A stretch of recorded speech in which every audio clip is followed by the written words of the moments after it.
Selamat datang di Langkah Logika.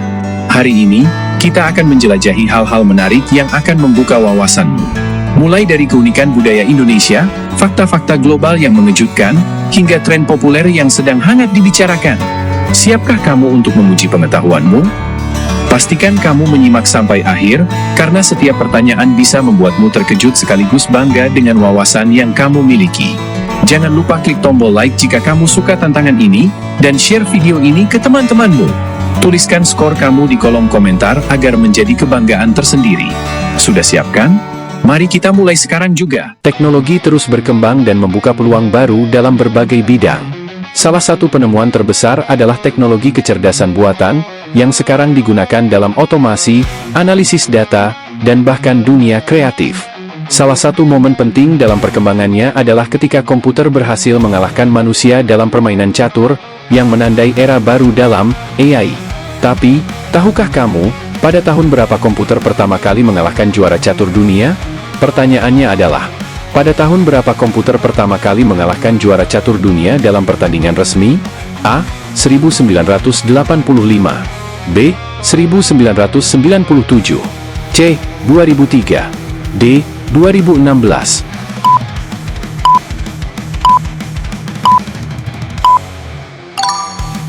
Jawabannya adalah B. 1997. Luar biasa! Pada tahun 1997, komputer super Deep Blue buatan IBM berhasil mengalahkan Garry Kasparov, juara catur dunia saat itu. Ini menjadi milestone besar dalam pengembangan kecerdasan buatan dan membuktikan bahwa mesin dapat menantang kemampuan berpikir manusia. Tantangan semakin seru. Ayo, lanjut ke pertanyaan selanjutnya. Manusia selalu terpesona dengan keindahan langit malam. Selain bintang, kita dapat melihat planet-planet yang bercahaya di langit. Di antara semua planet di tata surya kita, ada satu planet yang memiliki rotasi paling cepat. Planet ini berputar pada porosnya dengan kecepatan luar biasa, membuat satu hari di planet tersebut lebih pendek daripada planet lainnya. Tapi, tahukah kamu, planet mana yang memiliki rotasi paling cepat di tata surya? Pertanyaannya adalah, planet mana yang memiliki rotasi paling cepat di tata surya? A. Mars B. Jupiter C. Saturnus D. Neptunus.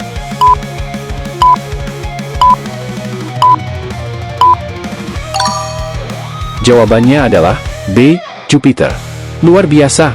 Jupiter memiliki rotasi paling cepat di tata surya, dengan satu hari di planet ini hanya berlangsung selama sekitar 9 jam 56 menit. Kecepatan rotasi ini menyebabkan atmosfernya terlihat berputar dengan pola yang menakjubkan. Tantangan semakin seru. Ayo, lanjut ke pertanyaan selanjutnya. Teknologi komunikasi telah berkembang pesat, dan sekarang kita dapat berkomunikasi dengan mudah melalui internet. Namun, sebelum era digital, ilmuwan harus mengembangkan cara untuk mengirim sinyal tanpa kabel. Teknologi radio adalah salah satu penemuan terbesar yang memungkinkan komunikasi jarak jauh tanpa kabel. Tapi, tahukah kamu, siapa ilmuwan yang pertama kali berhasil mengirimkan sinyal radio nirkabel? Pertanyaannya adalah, siapa ilmuwan yang pertama kali berhasil mengirimkan sinyal radio nirkabel? A. Nikola Tesla B. Guglielmo Marconi C. Alexander Graham Bell D. Thomas Edison.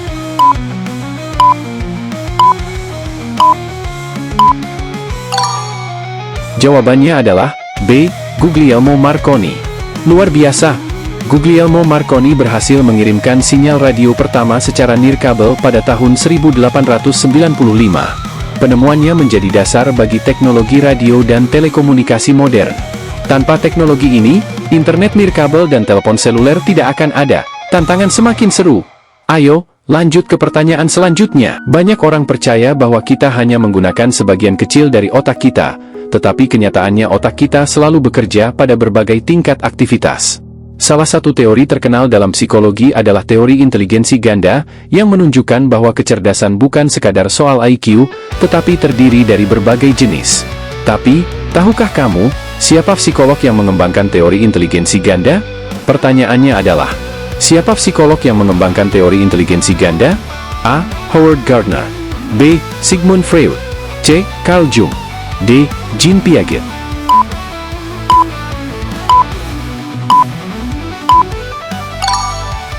Jawabannya adalah A.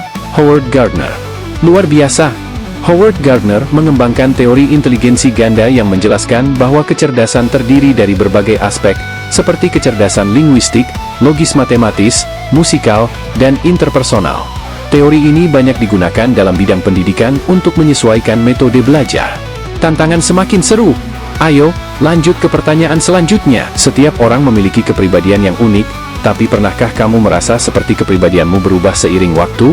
Sebagian psikolog beranggapan kepribadian seseorang cenderung stabil, namun penelitian modern menunjukkan bahwa kepribadian kita dapat berubah berdasarkan pengalaman, lingkungan, dan peristiwa hidup. Sebuah penelitian terkenal mengungkapkan bahwa ada usia tertentu di mana kepribadian seseorang cenderung paling stabil.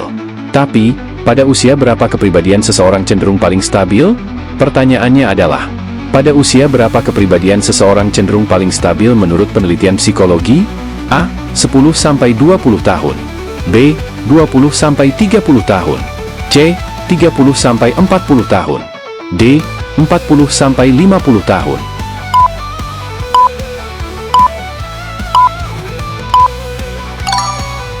Jawabannya adalah C. 30-40 tahun. Keren! Penelitian menunjukkan bahwa kepribadian seseorang cenderung paling stabil saat berada di rentang usia 30-40 tahun. Hal ini dikarenakan pengalaman hidup, kebiasaan, dan nilai-nilai yang sudah tertanam kuat. Meskipun begitu, kepribadian masih dapat berubah sesuai dengan kondisi dan lingkungan seseorang. Wow, pengetahuanmu makin luas!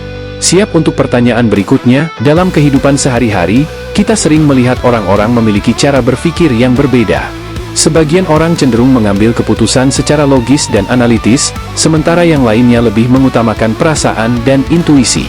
Psikologi menjelaskan bahwa perbedaan ini berhubungan dengan cara otak bekerja. Otak manusia terbagi menjadi dua bagian utama, dan setiap bagian memiliki fungsi yang berbeda. Pertanyaannya adalah, apa sebutan untuk teori yang menjelaskan perbedaan fungsi otak kiri dan otak kanan dalam psikologi? A. Teori hemisfer dominan. B. Teori neuroplasticity. C. Teori kognitif dual proses. D. Teori inteligensi majemuk.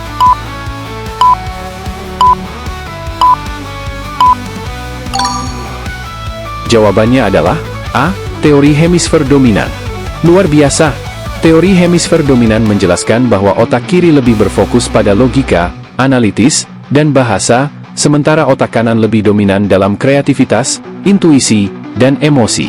Meskipun demikian, penelitian modern menunjukkan bahwa otak sebenarnya bekerja secara terintegrasi, dan tidak sepenuhnya berpihak pada satu sisi saja. Kamu semakin hebat. Ayo, siapkan dirimu untuk pertanyaan selanjutnya. Alam menyimpan banyak keajaiban yang sering kita temui, tapi tidak selalu kita sadari.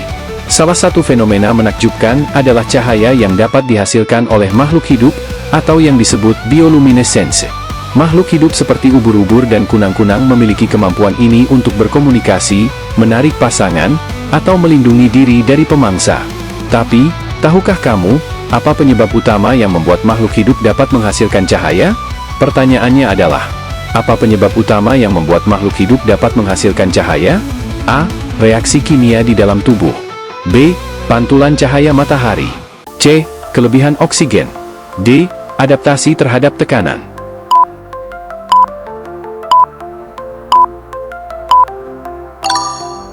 Jawabannya adalah A. Reaksi kimia di dalam tubuh. Benar sekali. Bioluminescence terjadi karena reaksi kimia antara luciferin dan enzim luciferase yang menghasilkan cahaya. Fenomena ini umum terjadi pada makhluk laut dalam dan serangga seperti kunang-kunang. Tantangan semakin menarik. Ayo, lanjut ke pertanyaan selanjutnya. Beberapa hewan memiliki kemampuan luar biasa untuk membantu mereka bertahan hidup. Salah satu hewan terkuat di bumi mungkin bukan yang kamu bayangkan. Bukan singa, bukan gajah, melainkan hewan kecil yang mampu mengangkat beban berkali-kali lipat dari berat badannya. Tapi, tahukah kamu, hewan apa yang proporsionalnya paling kuat di bumi? Pertanyaannya adalah, hewan apa yang proporsionalnya paling kuat di bumi? A. Gajah. B. Gorila. C. Semut leafcutter. D. Badak.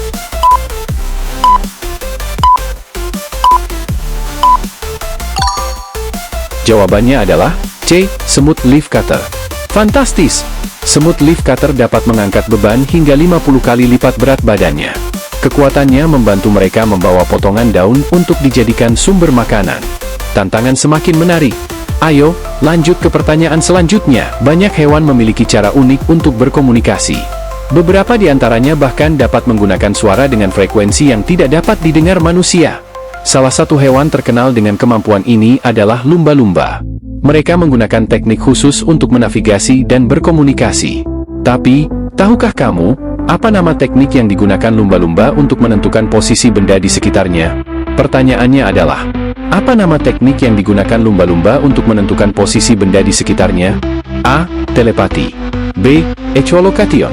C. Sonar alamiah. D. Infrared detection.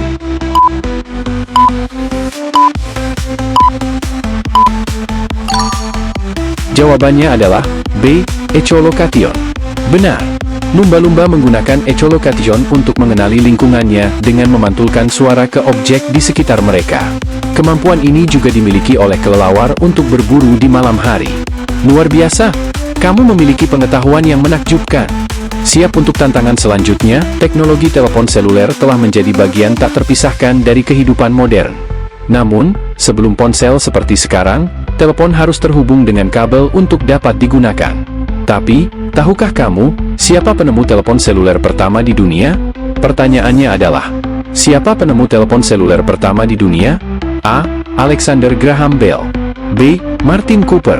C. Steve Jobs. D. Bill Gates.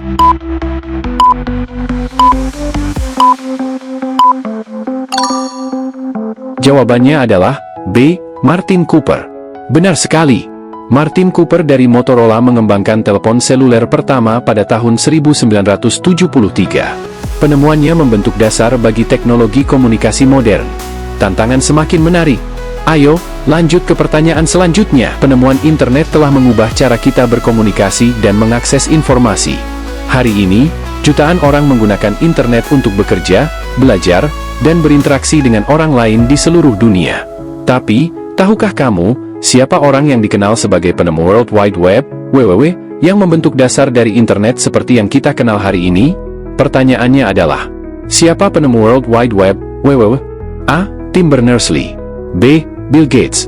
C. Alan Turing. D. Steve Jobs.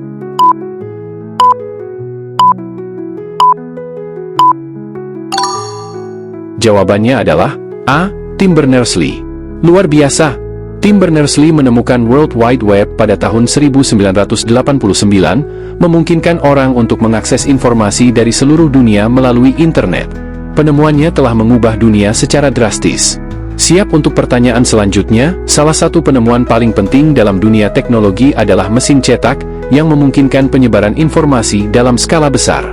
Sebelum mesin cetak ditemukan, buku harus ditulis tangan, yang membuatnya langka dan mahal. Penemu mesin cetak modern membantu revolusi pengetahuan dan membentuk dasar dari era informasi. Tapi, tahukah kamu, siapa penemu mesin cetak modern? Pertanyaannya adalah, siapa penemu mesin cetak modern? A. Johannes Gutenberg. B. Thomas Edison. C. Leonardo da Vinci.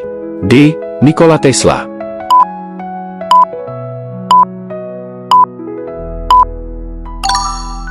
Jawabannya adalah A. Johannes Gutenberg. Benar sekali. Johannes Gutenberg menemukan mesin cetak modern pada abad ke-15 yang memungkinkan produksi buku dalam jumlah besar dan membantu penyebaran ilmu pengetahuan ke seluruh dunia. Pengetahuanmu sungguh luar biasa. Tantangan semakin menarik. Kamu benar-benar luar biasa. Setiap pertanyaan yang kamu jawab dengan penuh pemikiran menunjukkan betapa hebatnya kamu dalam memahami berbagai topik unik dan menarik.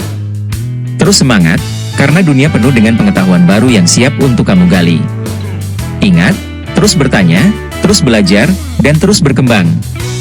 Dan jangan khawatir, karena langkah logika akan selalu hadir dengan tantangan-tantangan yang lebih seru, menghibur, dan tentunya menguji pengetahuan kamu dalam berbagai topik. Tulis skor kamu di kolom komentar dan beritahu kami seberapa hebat kamu hari ini. Jangan lupa untuk like, subscribe, dan ikut tantangan kuis berikutnya. Sampai jumpa di video berikutnya.